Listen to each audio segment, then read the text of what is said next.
Comment devenir data scientist en 2026? Le métier de data scientist évolue rapidement. Dans cette vidéo, je vais te donner la feuille complète qui va te permettre de devenir data scientist. On ne saute pas les étapes. Je vais te communiquer 7 étapes avec un jargon très facile et par quel projet débuter. Abonne-toi parce que sur cette chaîne, on partagera des astuces qui vont t'aider à devenir meilleur en data science. Allons-y. La feuille de route, c'est en 7 étapes. Première étape, on va voir les bases. Python, SQL, Stat. Deuxième étape, le machine learning et le deep learning. Troisième étape, le déploiement, tout ce qui est déploiement. Quatrième étape, première expérience réelle. Qu'est-ce qu'on fait réellement pour avoir la première expérience? Comment avoir cette première expérience? La spécialisation comme cinquième étape, le NLP ou la computer vision. 6. L'IA générative et les modèles avancés. Et pour terminer en 7, pratiquer, explorer, ainsi de suite. Par quoi débuter réellement?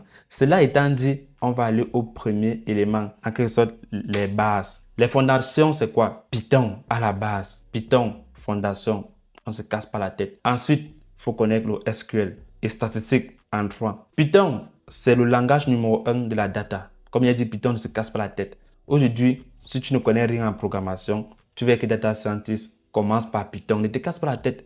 Il est lisible, gratuit, avec des bibliothèques prêtes à l'emploi. Aujourd'hui, avec Pandas, tu peux traiter tout ce qui est sur les données tabulaires. C'est si ça devient lourd que tu peux chercher autre outil. NumPy, tu n'as pas de problème. Tout ce qui est calcul vectoriel et matriciel. Matplotlib te permet d'afficher tes graphes en toute tranquillité. Le langage SQL, quant à lui, il te permet d'interroger des bases de données. Donc, ce langage des bases de données, 90% des offres d'emploi aujourd'hui demandent la compétence SQL. Donc, c'est quasi non négociable. Les statistiques, tu dois comprendre qu'est-ce que la moyenne, pas au sens mathématique, mais comment on interprète une moyenne, par exemple. La corrélation, test d'hypothèse, il y a pas mal d'outils également comme ça en statistique, tels que la p-value, ainsi de suite. Tu n'as pas besoin d'installer Python. Tu n'as pas besoin d'installer Python. Tu pars sur Google Colab, 0 installation.